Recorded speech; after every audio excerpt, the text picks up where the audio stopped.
24 de junho de 1944, 14h37. Céu sobre as Marianas.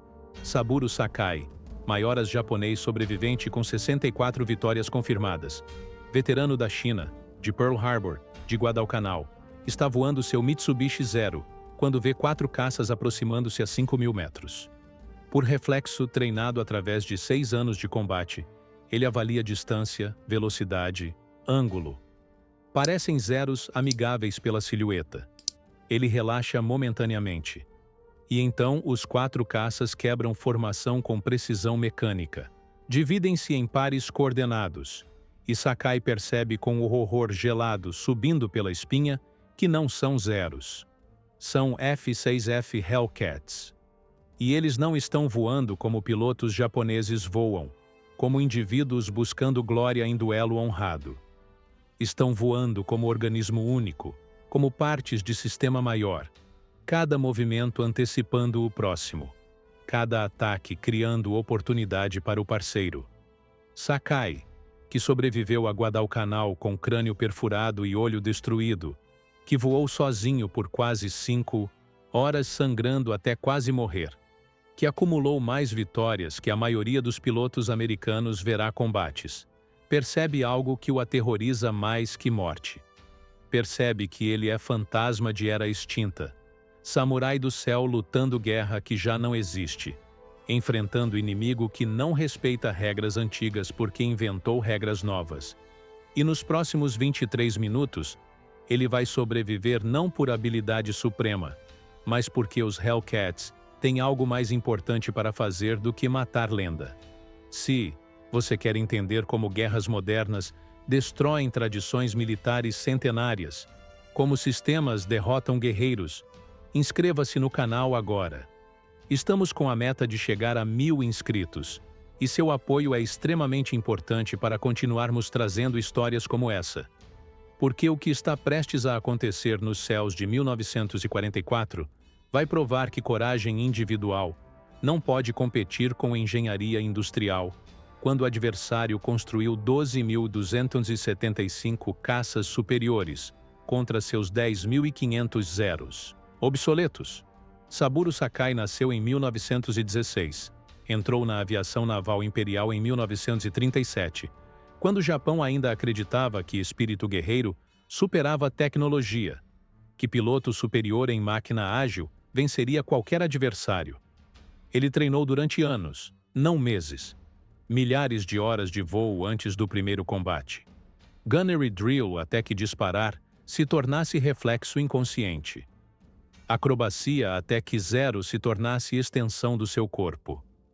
Quando chegou à China em 1938, era produto perfeito de doutrina japonesa, excelência individual através de treinamento brutal, combate intuitivo baseado em anos de experiência, honra acima de sobrevivência. E funcionou magnificamente porque adversários eram inferiores em treinamento, equipamento, tática. Sakai acumulou vitórias, desenvolveu reputação, tornou-se um dos ases da elite que destruíram Força Aérea Chinesa, que atacaram Pearl Harbor, que dominaram o Pacífico nos primeiros 6 meses de guerra. Em 1942, ele era parte de máquina que parecia invencível, zero ágil pilotado por veterano, com anos de experiência contra adversários voando aeronaves inferiores, pilotadas por novatos. A matemática favorecia totalmente o Japão. E então Guadalcanal mudou tudo. 7 de agosto de 1942, Canal de Guadalcanal. Sakai está escoltando bombardeiros quando vê formação de caças americanos abaixo. Ele identifica como F-4F Wildcats, aeronaves que enfrentou antes, inferiores ao zero em manobrabilidade. Mergulha para atacar pela retaguarda, ângulo clássico que funcionou dezenas de vezes. Mas não são Wildcats. São Grumman TBF Avenger, torpedeiros maiores, mais pesados, equipados com metralhadoras calibre 50 traseiras. Sakai percebe o erro no último segundo, mas já está comprometido com o ataque. Já está na mira do artilheiro traseiro. O americano dispara única rajada precisa. Projétil calibre 50 perfura o canopy do Zero, atinge Sakai na cabeça, perfura o crânio acima do olho direito, destrói completamente o globo ocular. Fragmentos ósseos penetram cérebro, paralisia parcial toma lado esquerdo do corpo. Sangue jorra preenchendo cabine, cegando o olho funcional. Dor além de qualquer descrição. O Zero entra em mergulho descontrolado. Sakai semiconsciente, incapaz de controlar a aeronave adequadamente. Ele está a segundos de impacto com o oceano, quando o instinto de sobrevivência mais profundo que consciência assume. Mãos que voaram 1000 horas puxam manche automaticamente. O Zero nivela a metros das ondas, tão baixo que spray do mar atinge fuselagem. Sakai recupera consciência parcial, percebe que está vivo mas gravemente ferido, sangrando copiosamente, parcialmente cego e paralisado. Rabaul, base mais próxima, está a 600 quilômetros de distância. Seu paraquedas foi destruído por estilhaços. Ejetar é morte certa. A única opção é voar. E ele voa. 4 horas e 47 minutos. 600 quilômetros. Navegando apenas pelo sol porque não consegue focar instrumentos com olho único, funcional. Lutando contra desmaios repetidos. Sangue coagulado cobrindo metade do rosto. Dor constante pulsando através do crânio fraturado. Mas Sakai mantém o Zero no ar através de vontade pura e músculo-memória desenvolvido através de anos de treinamento. Quando finalmente avista Rabaul, defesas antiaéreas japonesas quase o abatem porque Zero, aproximando-se errático coberto de sangue, parece a aeronave inimiga danificada. Ele consegue pousar, sai da cabine caminhando, colapsa imediatamente. Médicos que examinam não acreditam que sobreviveu ao ferimento, muito menos que voou sozinho por quase 5 horas. Crânio fraturado, olho destruído, dano cerebral, perda massiva de sangue, qualquer um desses deveria ser fatal. Todos juntos é impossível. Mas Sakai sobreviveu porque era, literalmente, melhor que morte. Passou meses em recuperação, perdeu o olho direito permanentemente, ficou com visão limitada e dores de cabeça crônicas. Foi declarado inapto para combate. E deveria ter permanecido assim, aposentado com honra, vivendo com lenda intacta. Mas em 1944, o Japão não tinha luxo de manter ases aposentados quando pilotos novatos com 100 horas de treinamento estavam sendo massacrados por americanos em aeronaves superiores. Quando Sakai retorna ao combate em junho de 1944, tem 27 anos, considerado velho para piloto de caça. 2 anos é a eternidade em guerra aérea. E o que encontra não é a guerra que deixou em 1942. Os adversários não são mais Wildcats lutando defensivamente, tentando sobreviver ao Zero superior.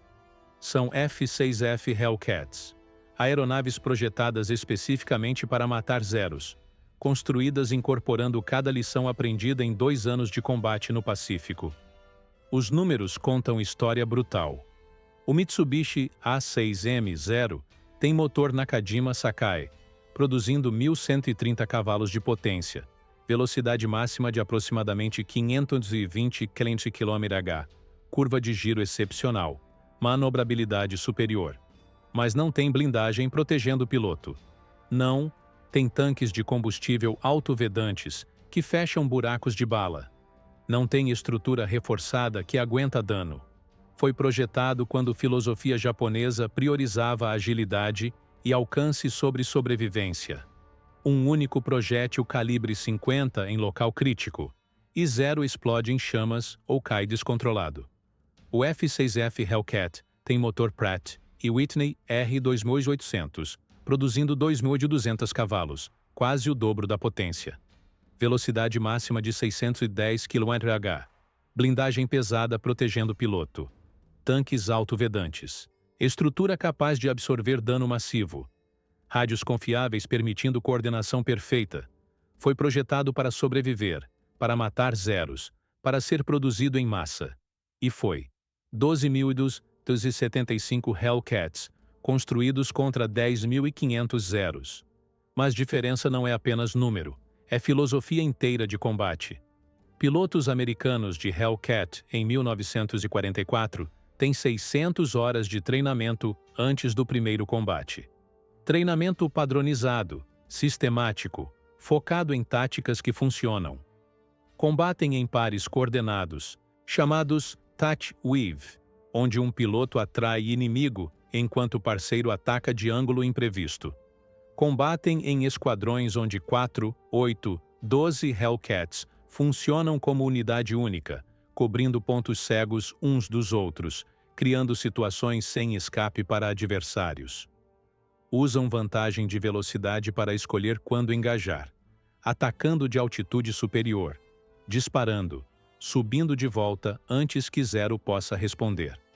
Não tentam virar dentro do Zero, porque sabem que perderão em combate. Circular. Usam disciplina tática sobre instinto individual. Pilotos japoneses de Zero em 1944 têm aproximadamente 100 horas de treinamento, porque não há combustível para mais, não há tempo para mais, não há instrutores para mais. Veteranos como Sakai estão mortos, feridos ou tão raros que não podem treinar adequadamente o número massivo de novatos necessários. Os novatos são ensinados táticas de 1941, combate circular, honra no duelo 1 contra 1, busca de glória individual. São enviados contra Hellcats, pilotados por veteranos em táticas de 1944, combate sistêmico, coordenação em par, disciplina sobre honra. É massacre matemático. Primeira missão de Sakai, em 1944, é escolta de bombardeiros sobre Marianas. Ele voa com 5 outros Zeros, mistura de um veterano e 5 novatos. Encontram 4 Hellcats à distância. Sakai, por reflexo desenvolvido através de anos onde Zero era superior, assume que adversários tentarão evitar combate ou lutarão defensivamente. Os Hellcats mergulham para atacar. Imediatamente Sakai percebe que algo está diferente. Eles não atacam como japoneses atacam, cada piloto buscando vitória individual. Atacam em pares perfeitos, um alto fornecendo cobertura, um baixo executando ataque. Sakai tenta virar para interceptar, mas Hellcat é mais rápido, completa ataque antes que Zero lento responda. Sobe de volta, usando potência superior. Quando Sakai tenta perseguir subindo, segundo Hellcat mergulha de posição alta, força Sakai a virar, defensivamente. Os 4 Hellcats mantêm pressão constante, alternando ataques, nunca ficando vulneráveis por tempo suficiente para Zero explorar vantagem de manobrabilidade. Sakai sobrevive usando cada truque aprendido em 6 anos de combate, mas não consegue vitória, não consegue nem danificar um Hellcat. Após 23 minutos, os americanos simplesmente partem, subindo para a altitude onde Zeros não podem seguir efetivamente. Sakai volta para a base perturbado. Pela primeira vez em carreira, ele sobreviveu ao combate não por ser melhor piloto, mas porque adversários tinham objetivos mais importantes que matá-lo. Porque ele era irrelevante estrategicamente. 27 de junho de 1944. Sakai lidera 6 Zeros escoltando bombardeiros quando 16 Hellcats atacam vindo do sol. Sakai não vê aproximação com o olho direito destruído, ponto cego fatal que adversários experientes exploram imediatamente. Os Hellcats ignoram os Zeros inicialmente, mergulham direto para bombardeiros, metralhadoras calibre 50 despedaçando aeronaves leves não projetadas para absorver dano. Sakai tenta interceptar, mas Hellcats são coordenados perfeitamente, sempre a 2 cobrindo enquanto outros atacam. Em 11 minutos, 4 bombardeiros e 4 Zeros são destruídos. 0 perdas americanas. Nenhuma. Sakai e 2 outros Zeros sobrevivem fugindo para altitude baixa, onde manobrabilidade do Zero oferece vantagem marginal.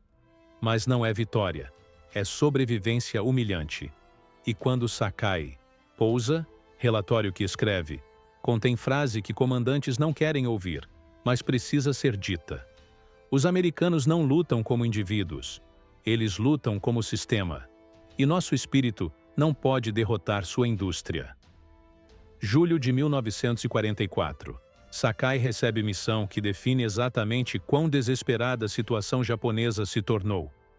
Escoltar bombardeiros suicidas, pilotos kamikaze que voarão diretamente contra navios americanos porque Japão não tem mais munição, combustível ou esperança suficientes para missões convencionais. É admissão de derrota tática, reconhecimento que única forma de causar dano é sacrifício completo. Sakai, veterano que viu Zero dominar Pacífico, agora escolta homens jovens voando para a morte certa. 24 Hellcats interceptam. A formação japonesa é destruída metodicamente.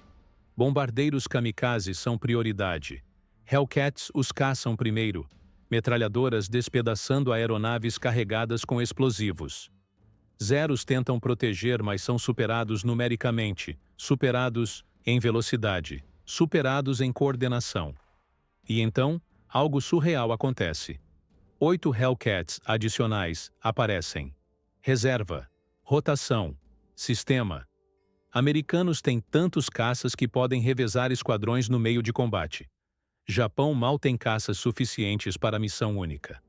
Sakai, lutando desesperadamente, consegue posicionar-se atrás de um Hellcat, dispara, vê projéteis atingindo, vê fumaça saindo do motor.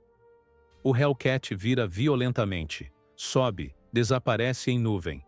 Sakai não sabe se causou dano, crítico ou apenas menor.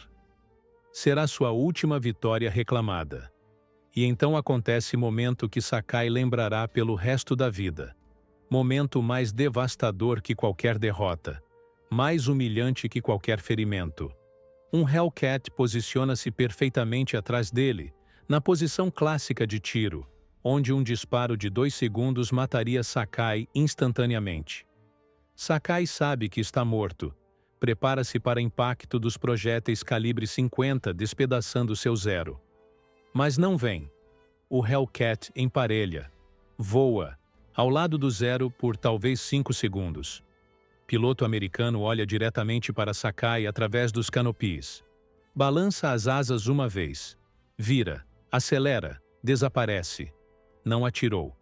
Não por misericórdia, não por honra cavalheiresca, por irrelevância.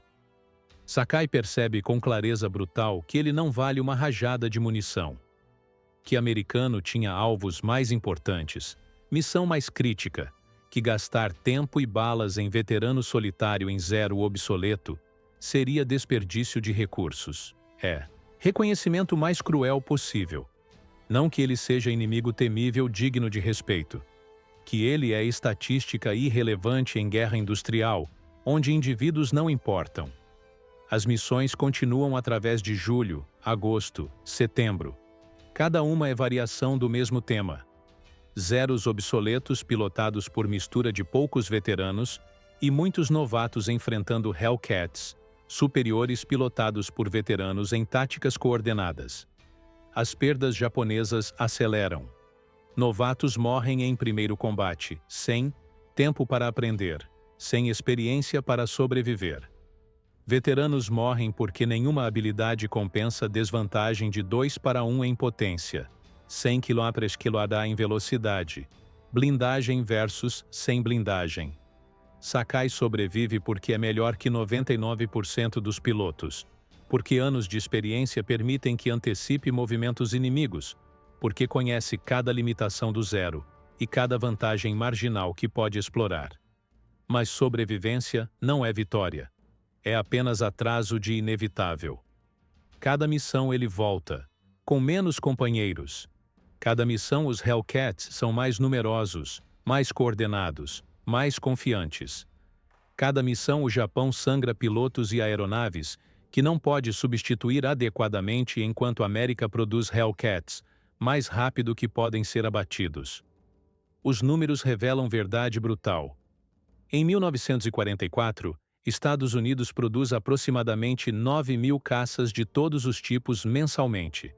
Japão produz aproximadamente 1.500. Proporção de 6:1. Mas não é apenas produção, é qualidade. Cada Hellcat é superior a cada zero em quase todo aspecto, exceto manobrabilidade, que se torna irrelevante quando o piloto americano recusa combate circular e usa velocidade para escolher engajamentos. Cada piloto americano tem 600 horas contra 100 horas japonês. Cada esquadrão americano tem rádios funcionais, coordenação perfeita, táticas testadas. Cada esquadrão japonês improvisa, comunica por gestos porque rádios são não confiáveis, luta usando doutrinas de 1941 contra a realidade de 1944. É matemática que não pode ser vencida por coragem, habilidade ou espírito de samurai. É inevitabilidade industrial. Outubro de 1944. Filipinas. Sakai está na última grande batalha aérea onde Japão tenta concentrar forças significativas. Centenas de aeronaves de ambos lados. Caos total. E através do caos, Sakai observa padrão que define tudo. Zeros individuais manobram brilhantemente. Pilotos executam acrobacias impossíveis. Buscam duelos honrados. Hellcats ignoram provocações. Mantêm formação. Atacam sistemicamente em pares coordenados. Priorizam alvos por valor tático, não por glória individual. Quando o combate termina, dezenas de aeronaves japonesas foram destruídas. Hellcats perdidos são contados em dígitos únicos. Não porque pilotos americanos são individualmente superiores, mas porque sistema americano é superior. E sistema vence guerras onde indivíduos apenas morrem gloriosamente. Novembro de 1944. Sakai é finalmente retirado de combate ativo, não por ferimentos novos, mas porque comandantes reconhecem que perder o último dos grandes ases em combate rotineiro é desperdício que Japão não pode pagar. Ele é transferido para treinamento, tentando desesperadamente preparar novatos para a realidade que enfrentarão. Mas como ensinar em semanas o que levou anos para dominar? Como preparar pilotos com 100 horas para enfrentar veteranos com 1.000 horas em aeronaves superiores? Sakai tenta, sabendo que está enviando jovens para a morte quase certa, sabendo que cada novato tem talvez 20% de chance de sobreviver primeira missão, sabendo que aqueles que sobrevivem primeira terão talvez 40% de sobreviver segunda. É matemática de atrito, onde Japão sangra mais rápido que pode repor. A guerra continua até agosto de 1945, mas para Sakai terminou em 1944, quando percebeu verdade fundamental. O Japão criou lendas individuais, samurais do céu com habilidade suprema e espírito inquebrável.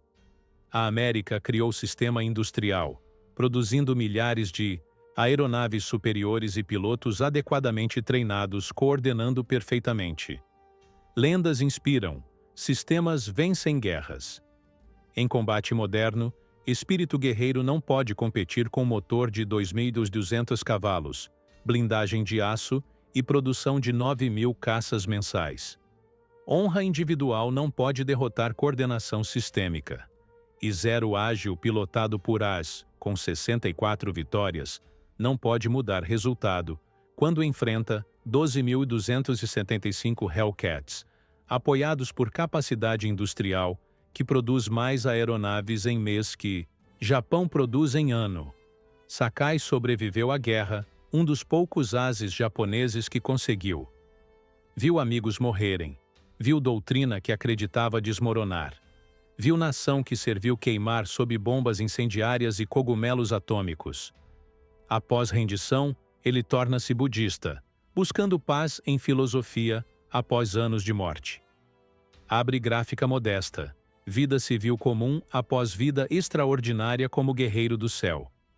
Em 1957, escreve memórias intituladas Samurai, livro que se torna best-seller internacional, contando história de piloto que era melhor que morte mas não melhor que matemática industrial. Torna-se amigo de ex-inimigos, pilotos americanos que tentaram matá-lo e que ele tentou matar, unidos por experiência compartilhada de combate, onde morte era companheira constante. Visita Estados Unidos. É honrado em bases militares americanas. Recebe respeito de homens que o derrotaram. Morre em 2000, aos 84 anos, em base da Marinha Americana, honrado por nação que destruiu a sua porque ambos reconhecem que ele representava tipo de guerreiro que não existe mais. Samurai do céu lutando guerra que evoluiu além de samurais. A história de Saburo Sakai é história de transição, de era onde indivíduos importavam sendo substituída por era onde sistemas dominam. Ele era produto perfeito de filosofia militar japonesa pré-guerra, treinamento de elite criando o piloto supremo capaz de feitos impossíveis. Sua sobrevivência após Guadalcanal, voando 600 quilômetros com crânio fraturado e olho destruído, é testamento de vontade humana, transcendendo limitações físicas. Suas 64 vitórias demonstram habilidade no nível mais alto de combate aéreo. Mas em 1944, nada disso importou. Importou que Hellcat tinha motor 2 vezes mais potente. Importou que a América produzia 6 caças para cada 0. Importou que pilotos americanos lutavam como sistema coordenado, enquanto japoneses lutavam como indivíduos gloriosos. E quando o sistema enfrenta indivíduo, não importa quão excepcional esse indivíduo seja, sistema vence através de números, coordenação, superioridade industrial. Não é justo, não é honrado, não é glorioso. É efetivo. É moderno. É real. A lição final não é que coragem não importa, ou que habilidade não tem valor. É que em guerra industrial moderna, coragem e habilidade precisam ser multiplicadas por sistema para serem decisivas. Sakai sozinho em 0 obsoleto, contra 4 Hellcats coordenados, perde não por falta de coragem, mas por matemática. Mas Sakai em Hellcat como parte de sistema americano teria sido absolutamente letal.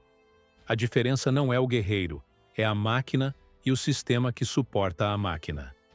O Japão entendeu isso tarde demais, quando fábricas estavam bombardeadas, recursos esgotados, pilotos veteranos mortos.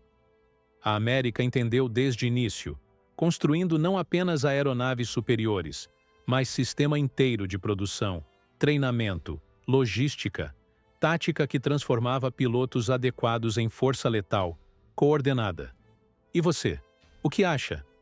Em guerra moderna, você escolheria ser lenda individual em máquina inferior ou parte eficiente de sistema superior? História, respondeu nos céus de 1944, quando o Mayoras japonês sobrevivente lutou contra 12.275 Hellcats e sobreviveu não por ser imbatível, mas por ser irrelevante demais para matar. Se esse tipo de análise te interessa, se quer entender como guerras reais são decididas por sistemas sobre heróis, inscreva-se agora. Estamos trabalhando para chegar a 1000 inscritos, e seu apoio faz toda a diferença para continuarmos trazendo histórias como essa. Porque a história de Saburo Sakai não é sobre derrota de herói, é sobre obsolescência de heroísmo individual, quando confrontado com realidade industrial. É sobre momento histórico onde samurais do céu perceberam que espírito guerreiro não derrota sistemas de produção em massa. E essa percepção, mais que qualquer batalha, definiu como guerras modernas são lutadas e vencidas.